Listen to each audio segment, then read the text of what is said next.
వృషభం వారికి గనక చూసుకున్నట్లయితే మీ యొక్క రాశి నుంచి ఏకాదశ స్థానంలో శని యొక్క సంచారం జరుగుతుంది ప్రస్తుతం.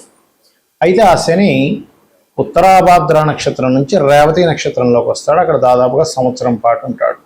అంటే మే 18, 2026 నుంచి జూన్ 2వ తేదీ 2027 వరకు, అంటే ఈ సంవత్సరం పాటు మీ యొక్క శని భగవానుడు లాభస్థానంలో ఉన్నందుకు కలిగేటువంటి ఫలితాలు ఏమిటి, జాగ్రత్తలు ఏమిటి చూసుకున్నట్లయితే ప్రధానంగా ఇది మీకు అంటే ఈ కాంబినేషన్ వల్ల కేవలం మీకే కాకుండా మీ పర్సనల్ చార్ట్ మీద ఉండే ఎఫెక్ట్ కానీ దేశకాల పరిస్థితుల్లో కానీ ఎటువంటి ఫలితాలు వస్తాయనేటువంటి అంశాలు చెప్తుంది నేనైనప్పటికీ చెప్పిస్తుంది సాక్షాత్ లలిత అమ్మవారికి భావిస్తూ ఆ లలితాంబిక అమ్మవారి యొక్క అనుగ్రహం మీకు పరిపూర్ణంగా కలగాలని మనస్ఫూర్తిగా కోరుకుంటూ, ఇక్కడ ఇది సంతాన సంబంధించినటువంటి యోగానికి మరియు వ్యాపార లాభ సంబంధించినటువంటి విషయాలకి అనుకూలిస్తుంది. గోచారం అనుకూలించడం వేరు, మీ యొక్క జన్మజాతకంలో గ్రహం ఇచ్చే రిజల్ట్ వేరు. గుర్తుపెట్టండి, ఇది గోచార అనుకూలత మాత్రమే. ఇది ఇక్కడ అనుకూలిస్తుంది. వ్యాపారము, ధనము, సంతానం కోసం చేసే ప్రయత్నాలకు అనుకూలిస్తుంది.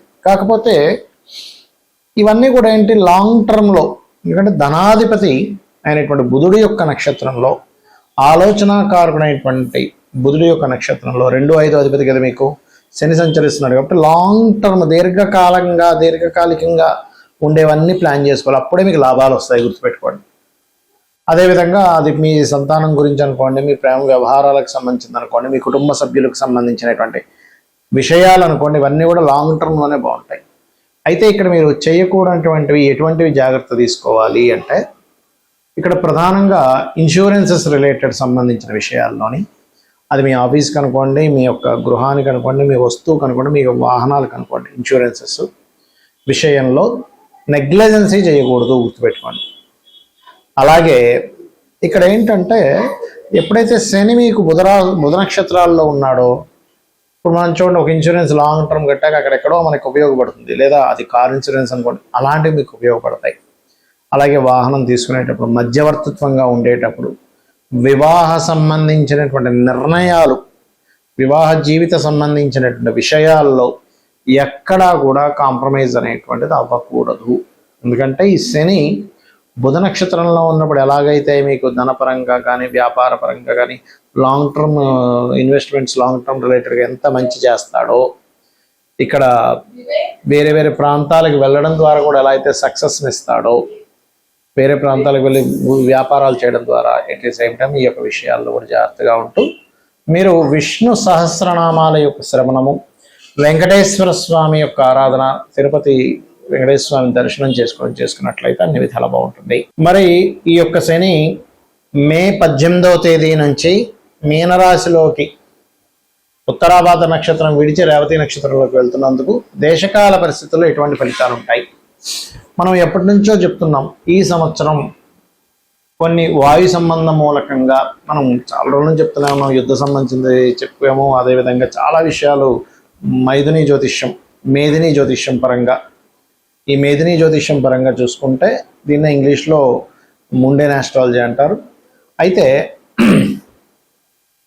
ఈ కాంబినేషన్ వల్ల కొన్ని దేశాలలో, మన ఇండియాకి అయితే అంత పెద్ద ఎఫెక్ట్ ఉండదు, గుర్తుపెట్టుకుని కొన్ని దేశాలలో ఈ విస్ఫోట సంబంధంగా మనం చూడండి, వాళ్ళ రేపు యుద్ధం జరుగుతుంది కదా, ఈ యుద్ధాలలో కొన్ని యాటమ్ బాంబు అనుసంబంధించినవి కొన్ని డిస్టర్బ్ అవ్వడము, దాని ద్వారా ప్రకృతిలో, గాలిలో, వాయువులో కొన్ని మార్పులు రావడం. ఎందుకంటే ఇక్కడ మీరు కనుక గమనించినట్లయితే బుధుడి యొక్క నక్షత్రంలోకి శని సంబంధం కలుగుతుంది మీన రాశిలో, అది కూడా జలరాశుల్లో, కాబట్టి జలము వాయువు కలుషితం అనేటువంటి చూపిస్తుంది.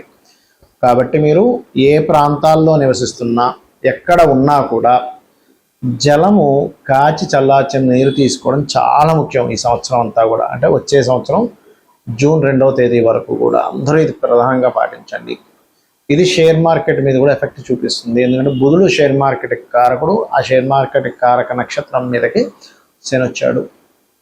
అలాగే కమ్యూనికేషన్ రంగాల మీద కూడా ఇది ప్రభావం చూపిస్తుంది.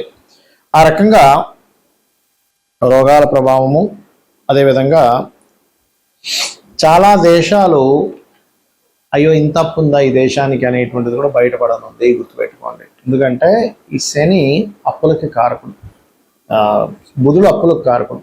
ఈ శని ఎప్పుడైతే అప్పులకు కారకుడు అయినటువంటి బుధ నక్షత్రాల్లోకి వెళ్ళి కూర్చుంటున్నాడో ఆర్థిక మాన్యం అనేటువంటిది రాబోతుంది కొన్ని దేశాలకి.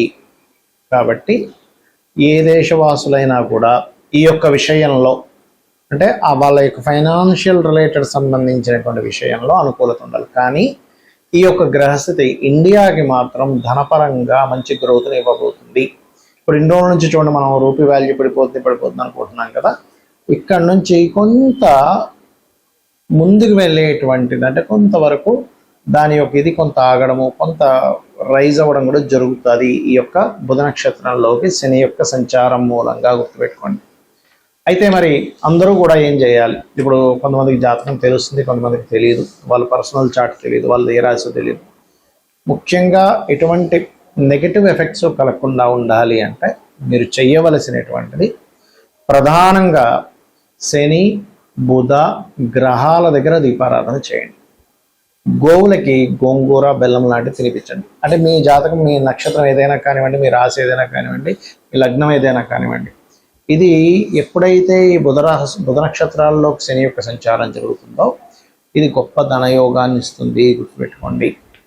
అలాగే మరొక విషయం ఏంటంటే వాళ్ళ యొక్క జన్మజాతకాల్లో వాళ్ళ పర్సనల్ చార్ట్స్ ఉంటాయి కదా, వాళ్ళ యొక్క చార్ట్లో బుధుడి యొక్క మహాదశ కానీ శని యొక్క మహాదశ కానీ నడిచేటప్పుడు వాళ్ళది కనుక లగ్నాన్ని బట్టి, వాళ్ళకుండే ప్లేస్మెంట్ని బట్టి, బుధుడిలో శని కానీ శనిలో బుధుడు కానీ, లేదా మహాదశ డైరెక్ట్గా బుధ మహాదశ కానీ మహాదశ శని మహాదశ కానీ నడిచేటప్పుడు వాళ్ళకు ఉండేటువంటి గ్రహాలలో అది కనుక మంచి ప్లేసుల్లో ఉంటాయంటే 2 అదేవిధంగా 5 కానీ, లేకపోతే పాపగ్రహం అయితే శని అయితే కనుక 3, 6, 11 స్థానాల్లో 10 స్థానాల్లో ఉన్నప్పుడు అది పాజిటివ్ ఫలితాలు ఇస్తుంది. అలా కాకుండా కొద్దిగా ఇది చతుర్థ భావంలోనో లేకపోతే శుభగ్రహాలు అయ్యుండి పాపస్థానాలు అంటే బుధుడు కనుక పాపస్థానాల్లో ఉన్నట్లయితే గోచారంలో బుధరాశుల్లో శని యొక్క రాక జరుగుతుంది. కాబట్టి అది కొంచెం హెల్త్ మీద ఎఫెక్ట్ ఇస్తుంది. కాబట్టి మీరు ఎవరికైనా ఈ యొక్క గ్రహ ప్రభావం వల్ల మీ జన్మజాతకంలో కూడా ఆరోగ్య సంబంధించినటువంటి విషయంలో ఇబ్బంది పడుతున్నట్లయితే ఒక చక్కటి మంత్రం ఉంటుంది, అది చేసుకోండి. ఖచ్చితంగా మీకు ఆ యొక్క ప్రభావం తగ్గుతుంది. అదేమిటి అంటే ఓం సర్వవ్యాధి ప్రశమని సర్వమృత్యు నివారణి అగ్రగణ్య అచింత్య రూప కలికల్మషనాశిని నమః అనే మంత్రం చదువుకోండి, ఖచ్చితంగా బాగుంటుంది. మరియు దీంతో పాటు ఇంత పెద్ద మంత్రం నేను చదవలేను అనుకునేటువంటి వారు క్రీం అచ్యుత అనంత గోవిందాయ నమః. మరియు అప్పులు ఎక్కువగా ఉన్నాయండి, ఆల్రెడీ ఇప్పటికే బుధ మహర్దశ నడుస్తుంది, బుధుడు సరైన పొజిషన్లో లేడు, దాంతోపాటు ఇప్పుడు బుధ నక్షత్రాల్లోకి శని వస్తున్నాడు, మీ యొక్క జన్మజాతకంలో కూడా బుధుల్లో శనిలో బుధుడు నడుస్తున్నాడు, అప్పులు విపరీతంగా పెరిగిపోతున్నాయి అనుకునేటువంటి వారు ఇప్పుడు కనుక మీరు ఓం అపర్ణాయ నమః అనే మంత్రంతో పాటు ఓం సంపత్కరీ సమారూఢ సింధుర వ్రజ సేవితాయ నమః అనే మంత్రం చేయండి. లేదు మీకు చక్కగా ఇంట్లో హోమం చేసుకునేటువంటి ఏర్పాటు ఉంది అని అనుకోండి ఉదాహరణకి, అప్పుడు మీరు చేయవలసింది ఏంటి అంటే సింపుల్గా ఏం లేదు,